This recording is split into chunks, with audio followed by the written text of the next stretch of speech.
Hi, this is Stuart Weems and welcome to the Investopoly podcast. My goal is to give you simple, easy to understand strategies, insights and tips to help you master the game of building wealth. And in this episode, I'd like to talk about how to maximise investment property tax deductions. So anyone that's investing in property should be doing so to really enjoy the benefit of compounding capital growth. That is to really build your asset base, to build wealth, so that you can have a safe financial standing and a very comfortable retirement. That is the main purpose of investing in property. Of course, tax benefits such as negative gearing are merely just a positive consequence of investing, not the reason for it. But having said that, once you've got the investment property, of course, you should take every possible step to maximise your tax deductions. And that's what I wanted to talk about today. Maintaining accurate and complete taxation records is critical to be able to maximise your tax deductions because, of course, if you're not going to, if you're going to miss some deductions, it's very hard to maximise them. So really what I do is try and counsel my clients to really utilise your property managers as much as possible in this regard. And so what I mean is typically I will ask my property manager to pay every expense for me. So for example, if you get a big annual bill like council rates, for example, that you want to pay in one lump sum rather than quarterly, what I will do is I will send that bill to my property manager and ask them to pay it. If the monthly or fortnightly rental collection isn't sufficient to be able to pay the expense, I will then just transfer some money into their trust account so they're able then to pay that bill. Taking it one step further, I will always change the billing address so that the bills go directly to the property manager themselves, so I don't have to be a conduit of that information. The advantage of getting the property manager pay for all your expenses is that they will prepare at the end of the year a summary of income and expenses. And that way, that summary will really include all the rental, of course, which is what they've collected, but then all the expenses they've paid throughout the year. That means that there's probably only two things that you need to provide to your accountant at the end of the year. The first one is that rental summary from the property manager. The second is a summary of interest and bank fees. They're the only two bits of records that you need to pass on to your accountant at the end of the year to make things nice and simple. Now, the only other expense outside of that might be land tax. So you might get a land tax bill that applies to a number of different properties. In that situation, I will pay that one myself from personal funds, not through the property manager. And in that situation, then all I have to provide my accountant is the rental summary of interest and bank fees, and the land tax bill. But really, they're the only two, interest and bank fees and land tax are the only two things that I really need to keep a record of.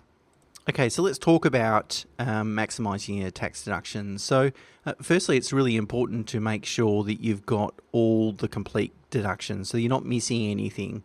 And sometimes the best thing to do is go and refer to the ATO statistics. So the ATO publishes statistics for each tax year. The most recent tax year that published is 2018-19, so it's always a couple of years behind. And essentially this data aggregates 2.8 million investment properties owned by about 2.2 million Australians. So it gives you a good sort of summary. And in the table on the blog and the website, there's a list of deductions and how much each deduction accounts for in terms of total deductions. So, for example, interest deductions make up 47% or account for 40% of total tax deductions. Depreciation, which is capital works, and normal plant depreciation, about 14%. Council rates, 7%. Property management, 6%. Repairs and maintenance, 6%. And then there's a whole bunch of other smaller deductions which I've got listed there. So let's talk about the main ones then. The first one is interest and bank fees, which is going to be, for most people, their biggest tax deduction. So it's really important that you track this expense and that you defend it as much as possible. So when I say defend it, make sure you've got good record keeping, make sure your loans are structured correctly, make sure you split out loans by purpose and by property. because really the onus is on you, the taxpayer, to prove the deduction. The ATO can deny a deduction without necessarily providing any proof. It's really the onus is on you to prove why it should be counted, not why it should be excluded. And I've got a link in the show notes on the blog on the website to a blog that I wrote a couple of years ago that lists a bunch of tips on how to make sure your loans are structured so that you maximise your tax deductions. Of course, most banks provide a year-end summary which you can download from your internet banking website, and that'll summarise the fees and interest charged per account.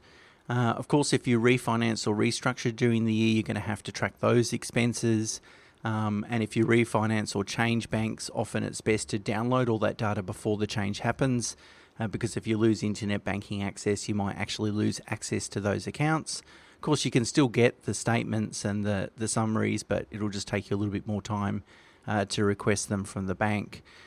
If you have paid bank fees in respect to setting up loans, any bank fees that are greater than $100, which is really maybe some settlement fees or lender's mortgage insurance, typically, they have to be deducted over a 5-year period.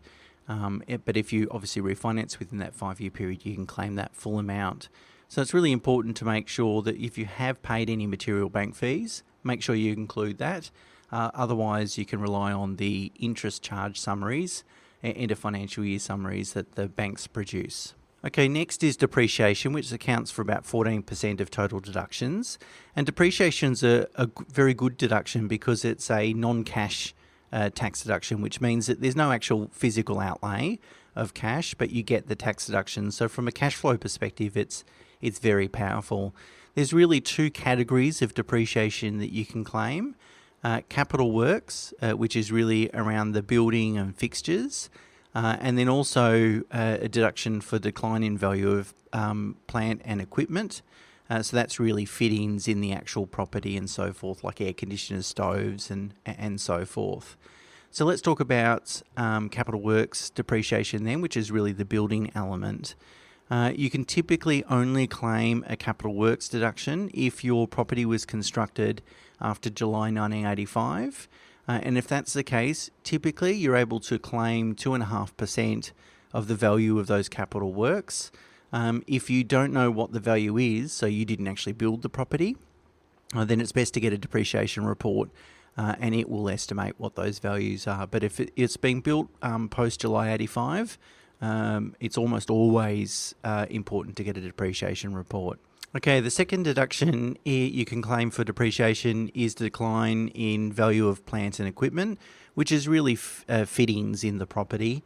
If you purchase the investment property before May 2017, you can claim a depreciation for fittings that were already installed in the property, and all you need to do is get a depreciation report, and they will estimate the written down value or the value of those fittings and therefore what depreciation rates apply. If you purchase the property after May 2017, then you won't be able to claim a tax deduction for any existing fittings. But if you install any new fittings, you can certainly depreciate those items. Fittings that cost less than $300 can normally be expensed in the year that the cost was incurred. If the item's between $300 and $1,000, it can be aggregated into what's called a low-cost asset pool, and that pool of assets can be depreciated at a rate of about 19% per year. But if the asset is worth more than $1,000, then the asset must be individually depreciated over its useful life. And there's a link in the show notes and on the blog on the website to a ATO publication that lists all those assets and useful lives, so you can certainly check that out. But if you're doing a major renovation, often it's best to go and get a depreciation report to take account of those elements. Okay, the next major deduction is repairs and maintenance, which accounts for about 6% of total deductions. And according to the ATO, a repair is one that restores the efficiency or function of the asset without changing its character in order to maintain its original state. So you've really got to think about, am I improving the property beyond its condition that when I purchased it, or am I just bringing it up to its original condition? So, for example, if when I purchased the property it had been freshly painted either internally or externally, and then 5 years down the track I go to repaint the property, then what I'm doing is a repair. However, if the internal walls were in complete disrepair when I first purchased the property, and I'm doing a paint 5 years later, then I'm really making an improvement, and that improvement could be then a capital cost that needs to be depreciated. So it's really important to make sure these expenses are classified correctly, so that not only you can don't fall foul of the law, but make sure that you can also maximise your tax deductions. Now, apart from those major tax deductions, other common deductions can include advertising for tenants, cleaning, gardening, insurance, legal expenses, pest control, stationery, telephone and postage, and so forth. But really there's a link in the show notes and on the blog on the website to a checklist that we've put together that really provides an exhaustive list of all possible tax deductible expenses that property investors might come across. So it's always good to sort of run your eye down that list to make sure that when you provide all your information to your accountant at the end of the year, that you haven't missed anything. Now, of course, there could be other expenses that are capital in nature that you can't claim an immediate tax deduction for. Typically, these include any costs incurred before the property has been available for let. So, when you originally purchase it.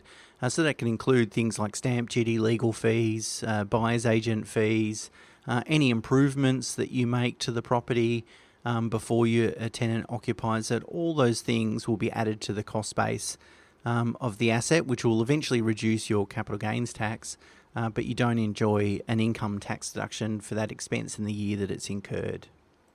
Now, a word of warning about producing your own tax return. Of course, you can do it, doesn't mean you should do it. Of course, I've got a commercial vested interest to espouse the benefits of using a reputable financial business to prepare and lodge your tax return. But really, there's two advantages to doing so. Firstly, it will ensure your tax position is optimised. They'll make sure that you're going to include, or they're going to include, all the tax deductions in the correct way.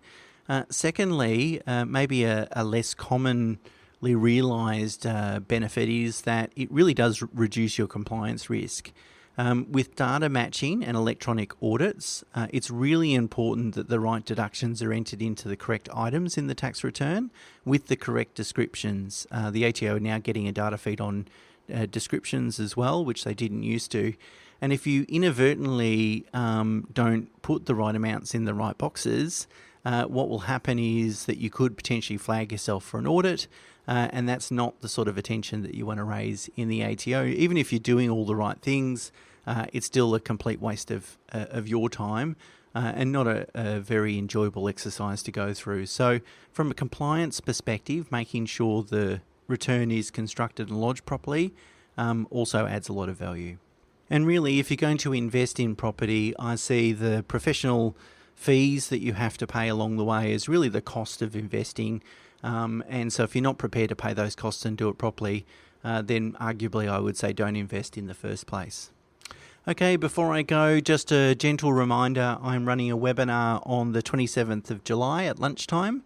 A link will be in the show notes for you to register for that webinar. We're going to review the investment grade apartment market and share our thoughts about what future returns might hold. So if you're interested in investing in property and or own an apartment, certainly worth checking that webinar out. Okay, that's it for me this week. Until next week, bye for now.